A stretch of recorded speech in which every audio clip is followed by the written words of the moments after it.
First day of February. Hello, hello, hello. Welcome to Mansfield today. And being a Tuesday, of course, we don't change things around that much. Although there are some huge changes happening over the weekend. We'll tell you closer to the time about those. But being a Tuesday, it means we do things legal. Advocate Lance Brogden, Happy New Year to you. And to you, my dear Jim. Yeah. Yeah, good to see you, mate. Listen, Hey. everyone, here we are, 1st of February already. Everyone back at work, back at school. Things sort of more or less-ish returning to normal. There was this CCMA ruling against somebody who said they didn't want to be vaccinated. Yeah. Where do we stand with this whole vaccination situation right now when people are at and going back to work? Well, Jim, good timing. I mean, most people are back at work and things are rolling. Many people have been vaccinated, and many have said they don't want to be vaccinated. So, good time to ask the question. We're going forward. Hopefully, the economy is picking up, and we're coming out of this very rough period of the last 2 years. Right. So, where are we? It's still unclear in many ways. Legally, it's unclear. There's not perfect direction. So, we must remember that the people who are in favor of it, it's good. It's their choice. Go for it. Have your shot, have your second shot, have your booster, etc. But a lot of people, for many reasons, this is the important question now, some good and some not such good reasons, are saying, we don't want this in our bodies. So some could be religious, some could be health, some could be a guy who says, look, I'm so old now, I don't give a damn. Or some people say, I've already had COVID. Surely that would help. Okay.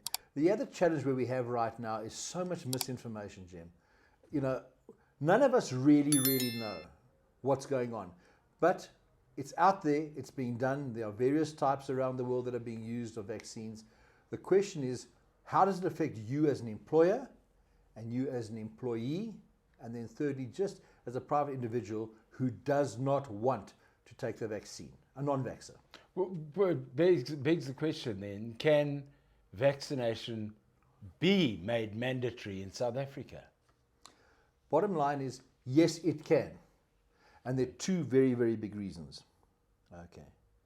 When the COVID became in 2020 recognized as a notable condition, okay, a notable condition by the state and globally, okay, a medical practitioner may force a vaccination on you. However, you first need a court order to do so. That is where it's a little bit hazy. But because a notable condition, in other words, a dangerous condition that can take your life, etc., and damage the life of a community, lives in a community, it can be forced, but it will need a court order to do that. The second one is when the state of disaster was implemented in South Africa. Around the world, there's many other names, but it's the same thing. It gives extreme power to the government of the day. And you can understand it's like in wartime, etc. And this is regarded in that ilk. And therefore, under these regulations, a person can be compelled to be vaccinated. But once again, Jim, you need a court order at this stage to do it. Can you be, I'm talking as a company now, you have an unvaccinated employee. Yes. Can you as a company be held liable by either health officials or vaccinated employees in your employ because you have an unvaccinated employee in your employ? Okay. At this juncture, there's no ruling, no decision, and no clarity on if you can be held responsible. Okay. But let's think about this. Okay. Let's moot this. Okay. Right. So, Jim, you the employer. I'm the anti-vax employee. I work for you. Firstly, my question is, why would the other employees be unhappy that I'm unvaccinated? If they've been vaccinated and they believe in it, I'm mooting the case now, guys. I'm not for or against. This is what we do in this environment because it's unclear in the law. Why? I still don't get why you'd be unhappy if I don't want to be vaccinated, if I'm a non-vaxxer. Why be unhappy? You've been vaccinated. You should be happy. You believe in it. You've had the second, you've had the booster, etc. Good for you. Okay, and I'm not saying I'm for or against. So that's in question, and this will come out. There will be court cases, and we're going to have to follow up on this when there's more stuff that goes through court. You've got to understand that, and I want to go back to what you brought up, the CCMA case. So a lady was fired from her employer. And it's not for me to bring it up here, but it is in the public domain. So she was fired because she refused to be vaccinated. The employer, her argument was, it's her human right not to be vaccinated. And in terms of the Constitution, it is. The employer said, no, I'm doing this because I'm here to protect my employees. The CCMA ruling was that the company was right and they were not out of line to let her go. But once again, this is early days. There are going to be a lot of things back and forth. More matters are going to go through court. We might even get class actions down the line. We don't know. So I think we have to stay on top of it, not let this one slip away. Well, okay, talk about class actions and all the rest of it. That's going far down the line. But I mean, what about the liability for side effects?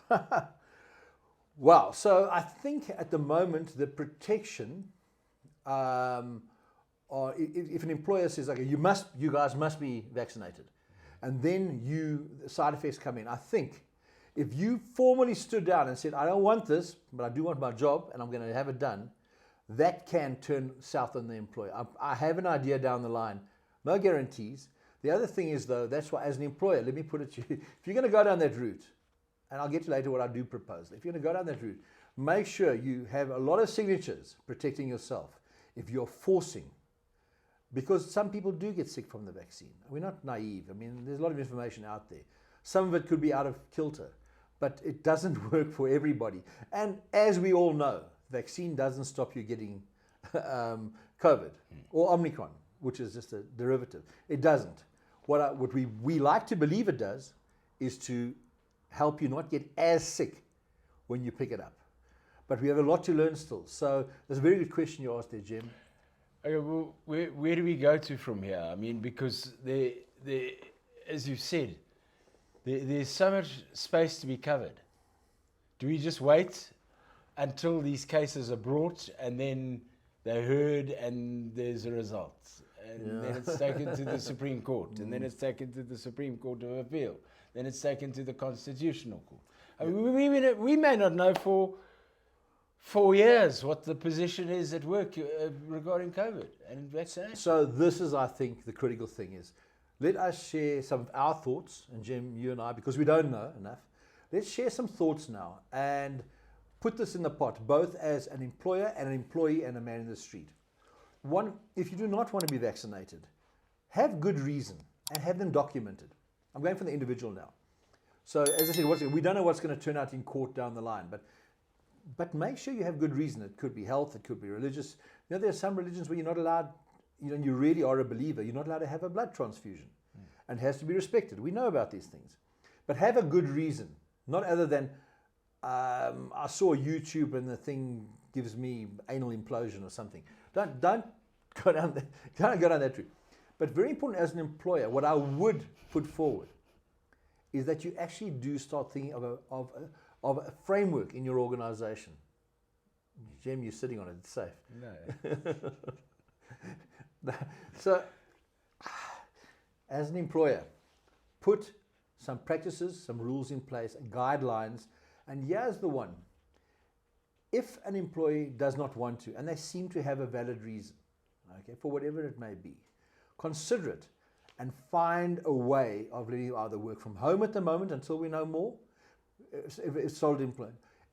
Don't just use this as an excuse to let people go who you don't like because of age, attitude, poor performance. Handle those areas differently. Please handle those areas differently. And finally, I think if I would put it all to capture it all together, is find a balance. There is labor legislation, Labor Act. When you put your protocol in your organization together to look after the interests of all your employees, consider this as a factor and seek ways of protecting your employees, whether they want to take the vaccine or not.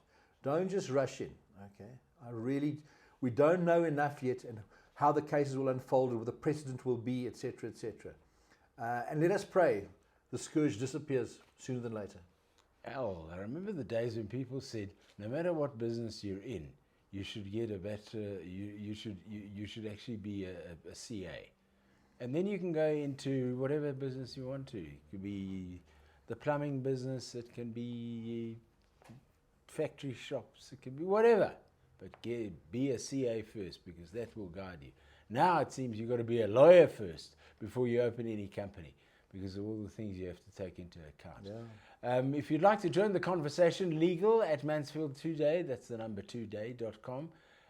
Drop us a line, whether you're pro or anti-vaxxing, whether you're an employer who is floundering through this whole sea of stuff coming at you, because we will be picking up on this, because it is an ongoing story. So we'd love to hear from you. Mansfield Legal at mansfieldtoday.com. Lance, thank you very much. Thanks, Jim. I think maybe next week, I was just talking about COVID and the rest of it, and people going back to a near normal. Maybe what we should do is look at schools next week. And if you've got examples of what I'm going to say here, please send them through to us as well, so we can use those in our prep for it. Because believe it or not, we actually do prep, even though he has anal implosions. We do prep for these things. Maybe we should look at schools and this whole very real issue of cyberbullying. Well, okay, let's do that. Yeah. It's a good time, and I'm going back to school now. And if you have any experience in this particular arena, then drop us a note, legal at mansfieldtoday.com.